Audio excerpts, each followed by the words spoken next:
Conseil de sécurité des Nations Unies. Vous êtes d'accord? C'est comme ça qu'on vous a présenté la question.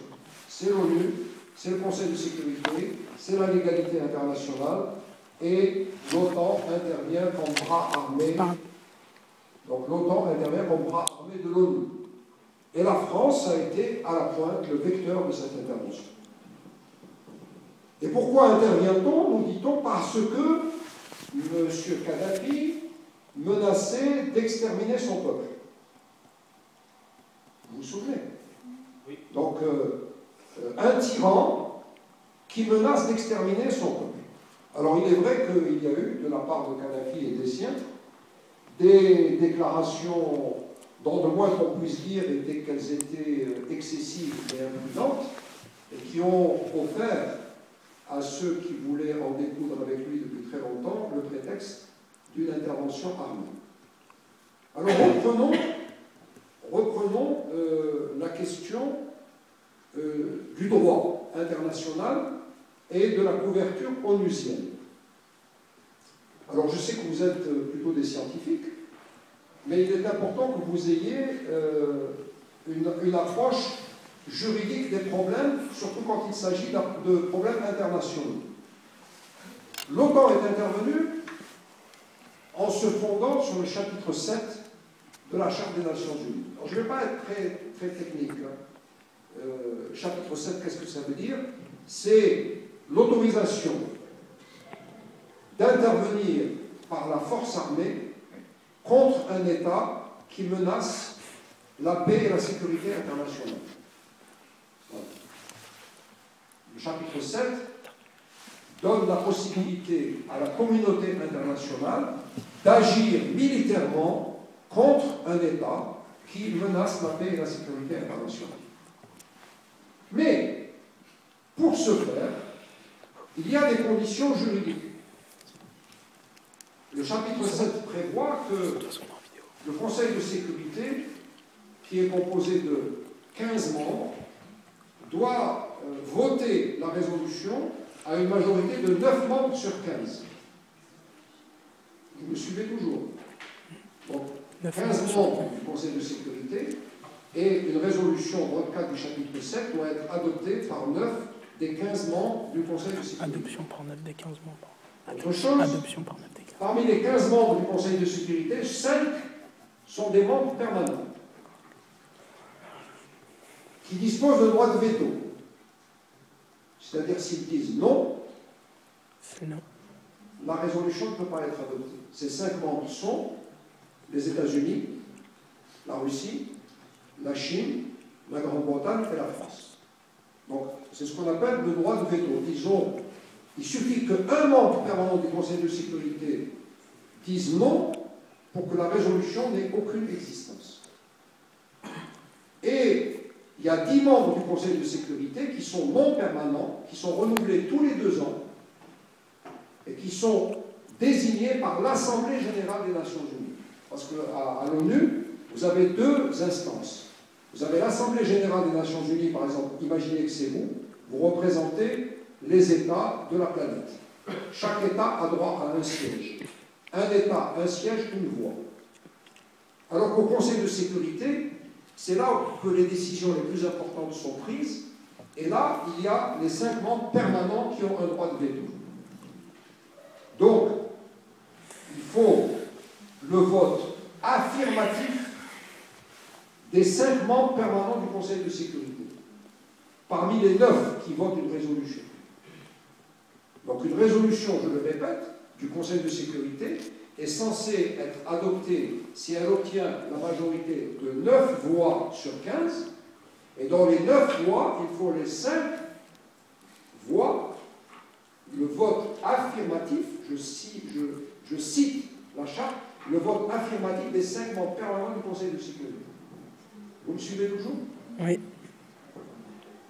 Donc non seulement pour qu'une résolution soit votée, il ne faut pas qu'il y ait un membre permanent qui oppose son veto, mais plus que cela, l'abstention d'un membre permanent empêche la résolution d'être adoptée. puisque, je vous le répète, ayez cette phrase à l'esprit. Vote Il faut affirmatif. le vote affirmatif Oui. des 5 membres permanents du Conseil de sécurité. Or là, que s'est-il passé? La Chine et la Russie se sont abstenus. Donc il n'y avait pas le vote affirmatif des 5 membres permanents du Conseil de sécurité.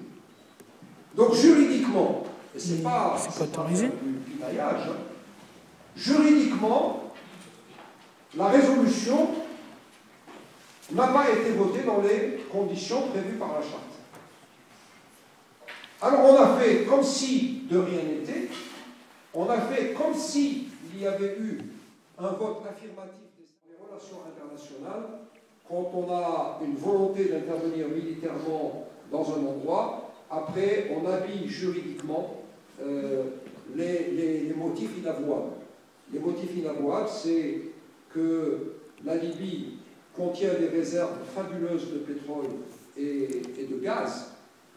Et aujourd'hui, plus que jamais, eh bien, les puissances se disputent le contrôle des gisements de pétrole et de gaz. Et avec le développement de la Chine et de l'Inde, il y a des besoins incommensurables par rapport à ces matières premières d'intérêt stratégique et même d'intérêt vital. Et vous observerez que dans les années qui viennent, vous aurez des foyers de tension, sinon même des conflits, là où il y a du pétrole et du gaz. Alors pourquoi je vous parle de la Libye?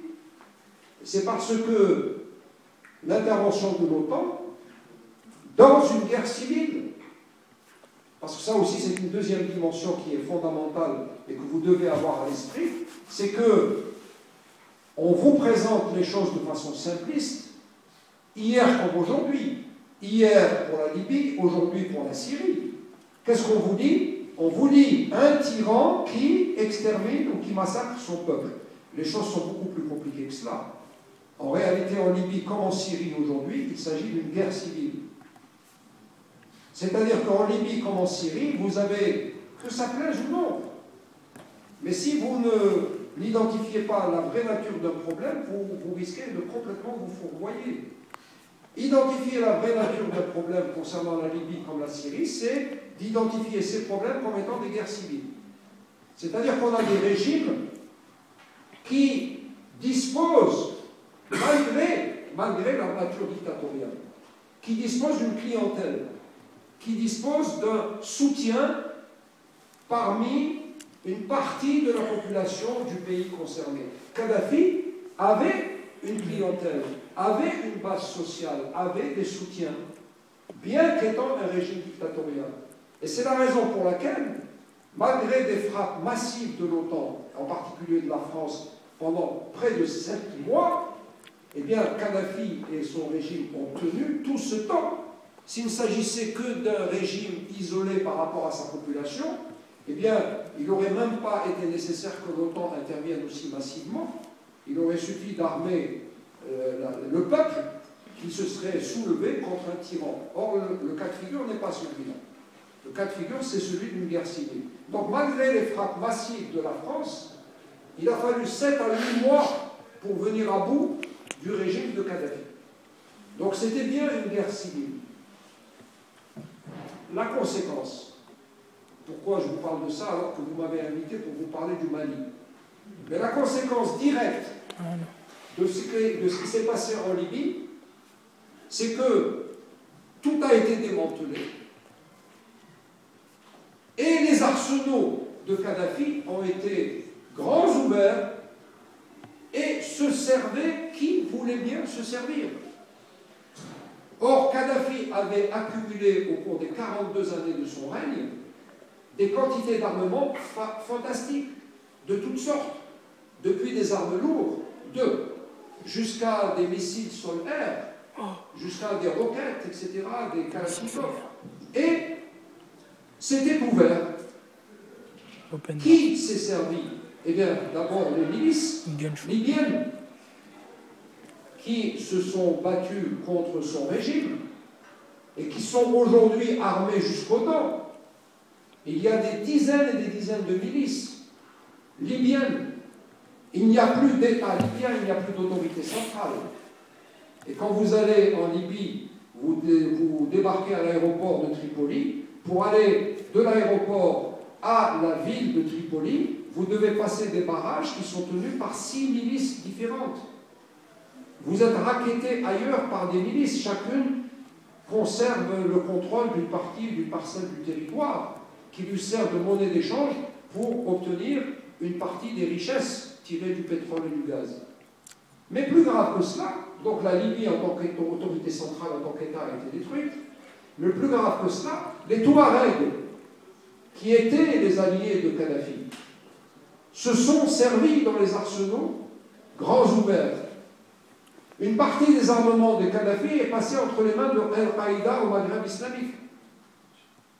Et tout cela a permis à ces groupes armés, Touareg et Al-Qaïda, eh bien, de venir au nord Mali et d'occuper un territoire grand comme une fois et demie la France. Donc là, la conséquence directe de l'intervention de l'OTAN et en particulier de la France en Libye a été la déstabilisation du Mali. Et aujourd'hui, vous avez des missiles sol-air qui sont entre les mains de Al-Qaïda au Maghreb islamique. Donc voilà ce qu'il en est de l'importance de ce qui s'est passé en Libye sur la situation au Mali. Rien n'aurait été possible s'il n'y avait pas eu l'intervention en Libye. Maintenant, qu'en est-il du Mali lui-même? C'est la deuxième partie de mon intervention. Il est vrai qu'il y a des causes internes au Mali, des causes de nature structurelle, qui attirent notre attention sur la fragilité de ce pays. Alors, quelles sont les causes internes de nature structurelle?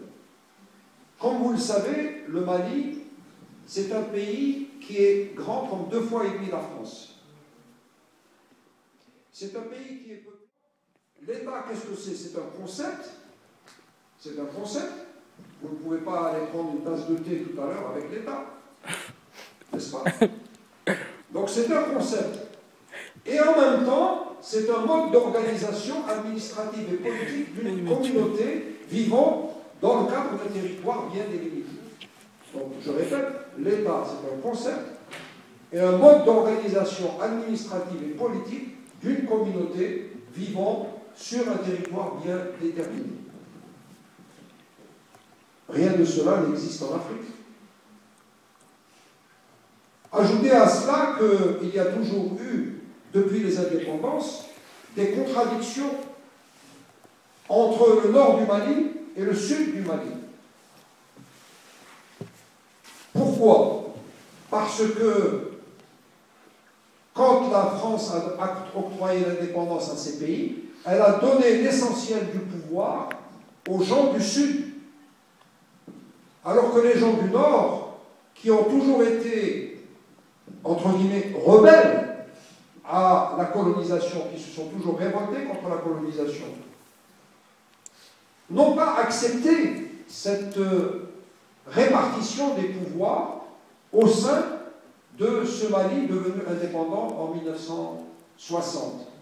Donc les Touaregs en particulier ont toujours été plus que rétifs, ont toujours été opposants au pouvoir de Bamako.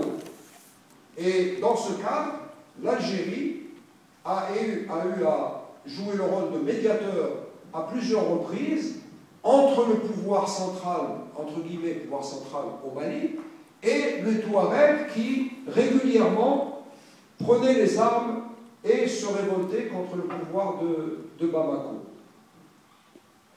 C'est la raison pour laquelle la situation aujourd'hui est extrêmement complexe. Et quand la France dit « nous allons intervenir militairement pour chasser les terroristes du Nord Mali », de qui parle-t-on? Si ce sont des gens de Al-Qaïda au Maghreb islamique, ce ne sont pas des Maliens. Ce sont les résidus des islamistes d'Algérie.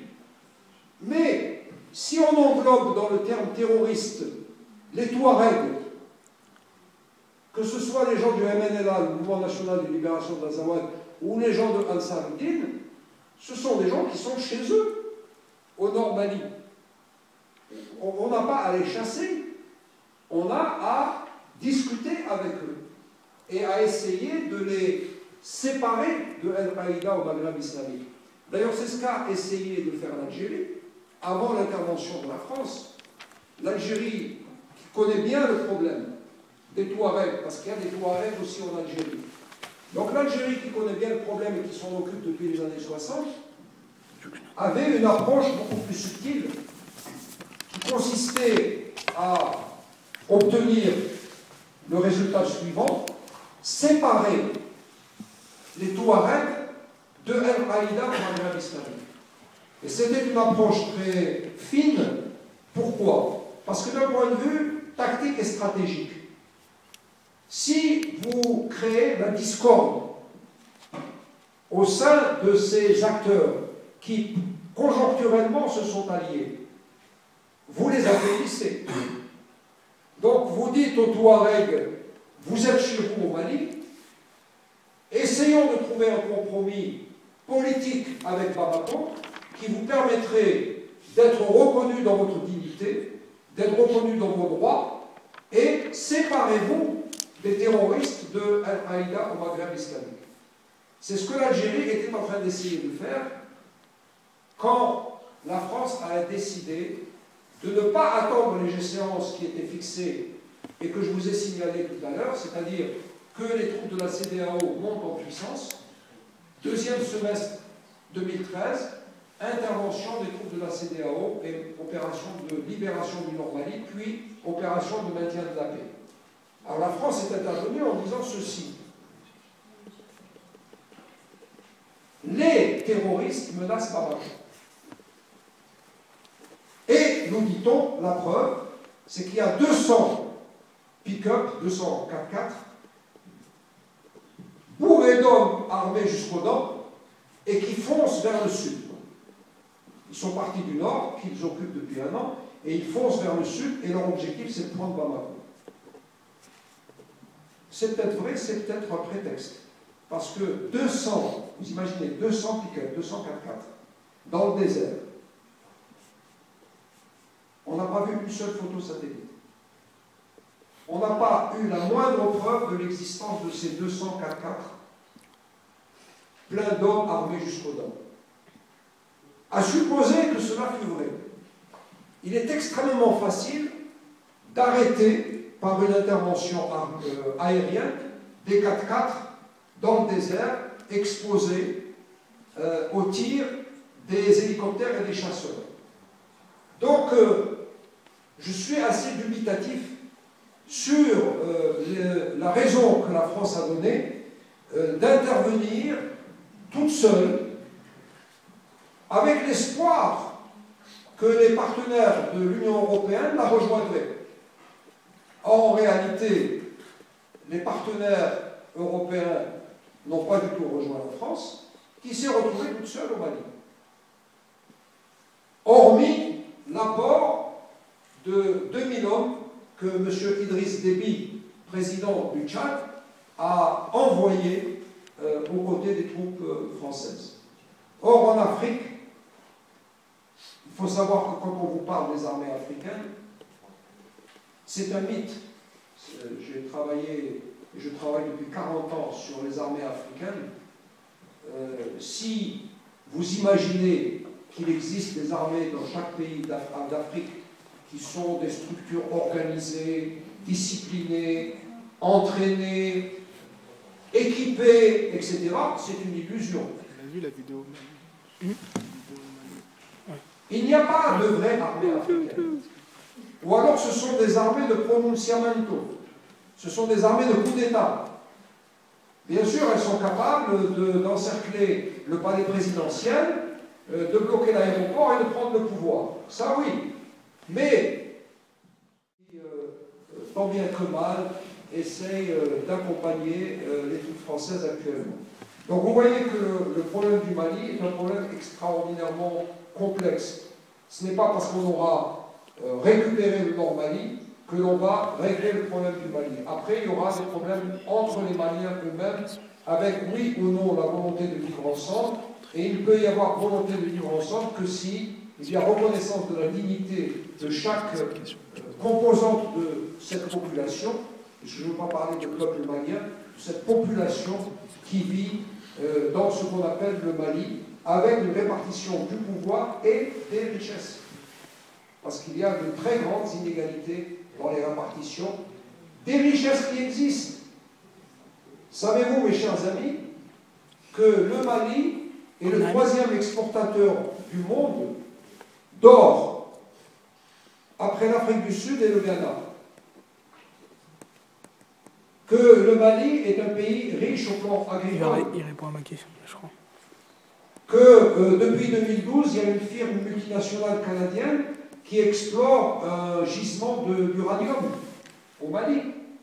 Donc c'est un pays qui a potentiellement tout ce qu'il faut pour vivre mieux et qui pourtant est l'un des 3 ou 4 ou 5 pays les plus déshérités de la planète. Donc voilà, mes chers amis, ce que j'avais à vous dire de la question du Mali. Une approche globale systémique, et non pas se limiter à uniquement le Nord Mali avec l'action de la France. Une fois qu'on les a chassés, on a résolu le problème. Non, c'est un problème qui est régional, puisque les Touaregs vivent aussi au Niger, ils vivent un peu au Burkina Faso, ils vivent un peu en Algérie. Mais là où le problème est à son point le plus exacerbé, c'est le Mali, pour les raisons que je viens de vous dire. Il y a 2 interventions qui se sont faites sans mandat de l'ONU. Au Kosovo d'abord, et la deuxième guerre d'Irak en 2003. Les Américains et les Anglais ont essayé d'obtenir une résolution pour leur permettre d'aller en Irak. Ils ne l'ont pas obtenue et ils l'ont faite quand même. Et on sait maintenant qu'ils l'ont faite sur la base d'un mensonge avéré qui a été démonté par Colin Powell. Colin Powell s'est exprimé il y a une semaine en disant qu'il avait été berné. Colin Powell, c'était le ministre des Affaires étrangères, le secrétaire d'État des États-Unis à l'époque, et on lui a fait raconter n'importe quoi. On l'a utilisé, on l'a berné. Il a raconté des mensonges à la télévision. Pas de conséquences, sauf pour l'Irak bien sûr, puisque Bush mène une retraite paisible, et Tony Blair, il est nommé envoyé spécial du quartet pour la résolution du problème israélo-palestinien. Donc un menteur avéré, on envoie un menteur, 10 ans après, on le charge d'aller faire la paix dans cette région du monde, de mener en tout cas les négociations pour faire la paix dans cette région du monde.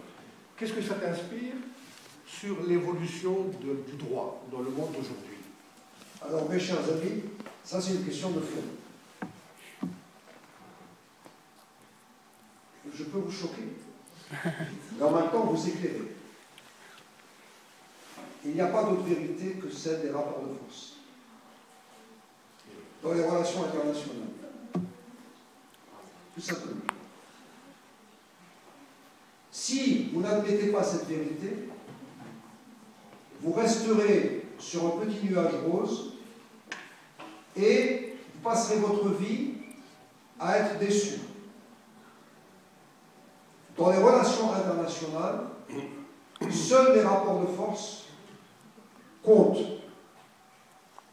Par exemple, au Kosovo, les troupes de l'OTAN sont intervenues par l'aviation, pas au sol.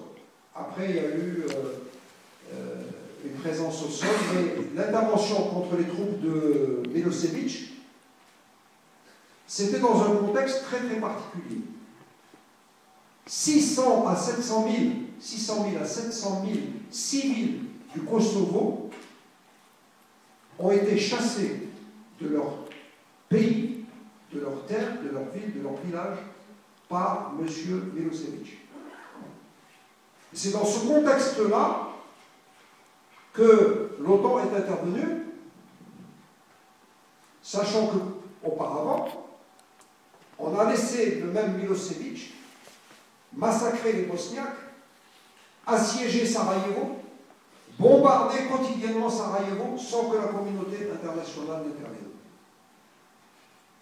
Donc, à la lumière de l'expérience tragique de la Bosnie, on n'a pas voulu que se reproduise en pire quelque chose de semblable au Kosovo.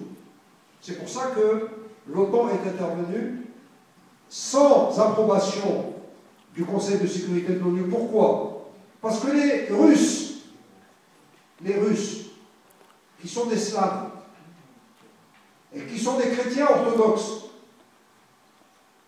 comme les Serbes, Slaves et chrétiens orthodoxes, étaient solidaires de Milosevic et de la Serbie. Donc si on était passé par l'ONU, Moscou aurait opposé son veto et aurait empêché l'adoption d'une résolution dans les conditions prévues par la Charte. Donc on a contourné le Conseil de sécurité et on est allé au Kosovo. Quant à l'Irak, en 2003, que s'est-il passé? Il y avait une commission d'inspection de l'ONU sur place depuis des années et des années. Et la mission de cette commission onusienne, c'était de trouver les armes de destruction massive détenues par Saddam Hussein. Laquelle je reviens au droit international, c'est la raison pour laquelle je ne crois en aucun cas au tribunal pénal international. Je croirais qu'il existe une justice internationale quand seront traduits devant cette justice internationale des individus comme Bush, Cheney, Rumsfeld et les penseurs du courant néoconservateur qui ont inspiré, légitimé leurs mauvaises actions. Donc le droit international, chers amis, c'est la géométrie variable et c'est en fonction des rapports de force. Et j'ai enseigné le droit international pendant plus de 25 ans.